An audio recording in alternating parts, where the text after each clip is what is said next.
Bir Xitay to'qigan islomiy hikoya. Abduvali Ayub. Qamoqda o'zimning Xitay doiralari arzulagan, topolmay aran turgan bir ko'ngildagidek dushman ekanligimni bilgandim. Mening ular eng xavfsiraydigan Turkiya va Amerikadan qaytib kelganligimla tepilmas jinoiy paket edi. Uyg'urning puhralik huquqi, Uyg'urlik huquqini Xitoy asos qonuni va avtonomiya qonunlariga asosan qo'g'dashni tashabbus qilganligim yuqorqi jinoiy paketga hal berdi. Yozmanlarim va leksiyalarim bilan ona til haqida ijtimoiy qizg'inlik qo'zg'aganligim va kishilarda ona tilni qo'g'dash eng uyg'otganim to'qib tayyor qilingan bir hikoyaning personaji, tikib hozirlangan bir jinoiy qalpoqning qurboni bo'lishimga yetib oshatdi. Xitoy Uyg'urning barliq norozilik harakatlariga Amerika boshchiligidagi G'arbning kuch kiritayotganligini da'vo qiladi. Ularcha bir uchum milliy bilgunchi unsurlar oqqarni farq etolmaydigan ommani aldab norozilik tashkillaydi va norozilar sepiga tizatdi. Ular bu gaplarni Uyg'urda biror qarshilik bo'lganman takrorlaydi. Ammo ular qo'lida barliq imkonlar turib Uyg'urlarni 1949 yildan buyon izchil yuz berayotgan norozilik harakatlardan bezdirib, rozilar sepiga qo'shilmayotganligini e'tirof qilmaydi. Xitoy Uyg'urlarning islohot va echitish siyosatining sharofati bilan mamnuniyatga erishganligini, beyib farovon turmush kechirayotganligini tashviq qiladi. Ular Uyg'urlarni taraqqiyotga erishtirdik deb qancha da'vo qilgancha, Uyg'urlarning qarshiliqimi shuncha kuchayib, chet ellardagi Uyg'ur va boshqa kishilik huquq tashkilotlarining ayblashlari keskin bir tusga kirmoqda edi. Ammo Xitoy bu ayblashlardan o'zida masala borligini e'tirof qilmoqda yo'q, o'qituvchilarni bostirishni kuchaytirdi. Men davlat qonuni ona tilni qo'g'daydi. Siz qo'g'day oldingizmi? degan shuarni ko'tarib chiqib bostirilganlarning biri edim. Ularcha G'arbda o'qiganim G'arbga moslashib, xalqni ona til yaslisi nomida quturtishimga sabab bo'lganmish.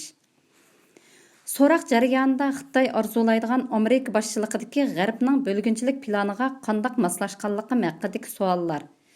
Amerikadan qaysi organning josuslik uchun kelganligi haqidagi qistashlar eng ko'p bo'ldi. Hatto Amerikada kimning oldimga chiqqanligi, nega joylashganligim, tunji haftasi nimalarni qilganligim va kimlar bilan ko'rishganligim tafsiliy so'raldi. Allah zehnimni ochiq qilib, Ford mukofotiga erishib, Kansas universitetida o'qiyotgan Xitoy savoqdoshining ismini deb beraldim. Meni aerodromdan elib kirgan Mo'ng'ul savoqdoshining ismini deb berdim. So'roqchilar to'riq kirib bu ikki kishining ismini topa oldi. Anjinkun degan kepanchiray Xitoy so'roqchilarning boshlig'i edi. U bir kuni meni ayrim so'roq qilib, Amerika davlatimizni parchalamoqchi. Ularning qo'lida burun Tibet, Tayvan va Tiananmen voqeasi degan 3 qarti bor edi. Bu qartlar bilan maqsadiga yetishda yetarlik unumga erishalmagan bo'lg'ach, hozir Uyg'ur qartini chiqaryotdi.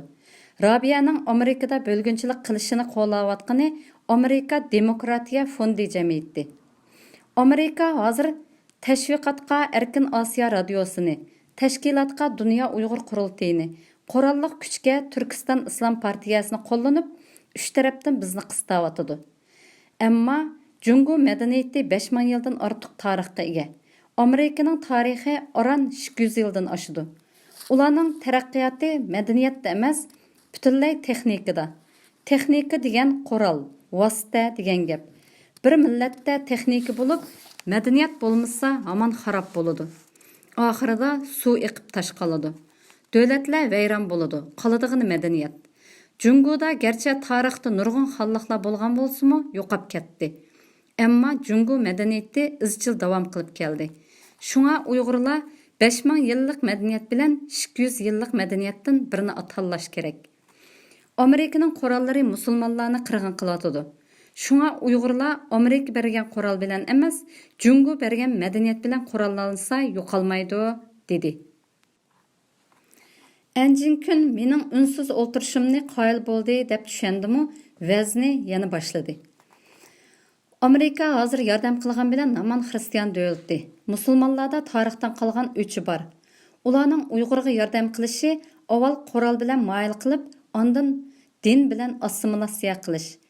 Amerikaning maqsadi musulmonlarni qurol bilan bo'ysundirib, buzuqchilik bilan chiritib, xristian dini bilan assimilyatsiya qilib yo'qotish. Шуңа hozir dunyoda musulmon davlatlari butunlay biz tarafda. Musulmonlar bilan Xitoy madaniyati mos keladi. Biz hech bir millatga din tarqatmaymiz, tajovuz qilmaymiz. Шуңа azaldan Xitoy bilan musulmonlar orasida urush bo'lgan emas. Uyg'urlarning bugungi xatoligi o'zining islom madaniyatiga mos keladigan Jungo madaniyatini emas, tajovuzchi Amerikaning qurolini va g'arbga mansub demokratiyani qabul qilib, bölgünçilik, terrorchilik va asabiylikka berilib ketish bo'ldi. Shunga Uyg'urlar uyg'onishi kerak. Butun dunyo musulmonlarga o'xshash biz tarafda turib, g'arbning tajovuzchiligi va din tarqitishiga qarshi turish kerak. Uyg'urlarning islomning dushmani bo'lgan Amerikani orqaga terak qilib, musulmonlarning do'sti bo'lgan Jungoga qarshi chiqishiga qaraganda, musulmon dunyosida eng xato yo'ldagi millat demay bo'lmaydi. Uyg'urlarni turklarmi tarixdan buyon aldab keldi. Türkiye degan g'arb bilan musulmonlar orasidagi bir orsaldi davlat. O'zini musulmon deb olgan bilan demokratik davlat. Xristian diniga, poshvozlikqa yo'l qo'ydi. Bu ishlarga biz yo'l qo'ymaymiz. Bu jihatda biz Turkiyadan bakrak islomga uyg'un. Chunki biz hamjinslikqa, poshiga, g'arbcha demokratiyaga va erkinlikka yo'l qo'ymaymiz, dedi. U o'zicha Qur'ondan hamjinslikqa, xristian va yahudiylarga qarshi turishga oid deb bilgan bir qancha oyatni o'qib, menga ma'nosini deb berdi. Men bir ig'iz gap qilmay yarim kun tabliğ angladim. Bu tabliğni anglab, bular Uyg'urni qandoq aldashni to'liq o'rganib bo'pti deb o'yladim. Burun Xitoylar Uyg'urlarni ideya jihatda chulik o'tkazib yetaklaydi desa ishonmaydim. Әнжін күн сөзлеген тәбліғіні аңлап, ішенмейме амалым болмады. Оның үстіге бұл гәпләрні хата дегілі болмайды. Азырақ кітап оқыған адам болмаса, қайылы болып, өзі де барын төкіп, сорақчының майданыға өтіп кетті.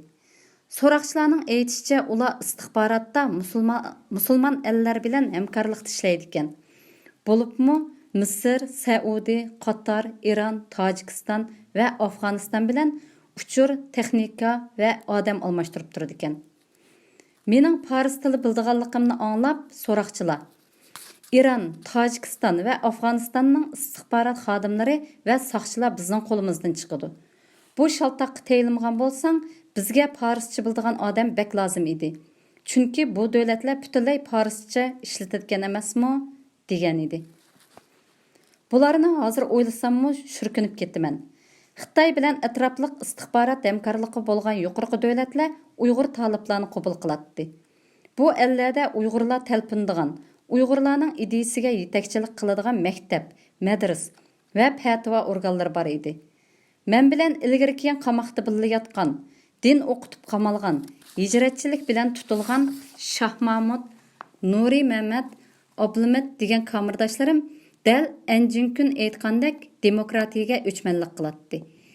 Erkinlikni barliq yomonliklarning manbasi deb qaraydi. G'arbni taraqqiyot va xristian dini orqali Uyg'urlarni assimilyatsiya qilmoqchi degandek tarzda tafakkur qiladi. Bu mazmunlarni bizga singdirishda Xitoy allaqachon musulmon dunyosi bilan hamkorlashib, mukammal bir rivoyatni to'qib, shotutilar orqali dindor millatimizga tabliğ qildirgan. Masum millat bu hayajonliq rivoyat va atalmış islomiy da'vatlarni nereden keldi, nima maqsadda deyilyotidi, kimga xizmat qiladi deganlarni anqarg'idek bo'lmayla qabul qilib ulgurgan edi. 2018 yili 8 aprel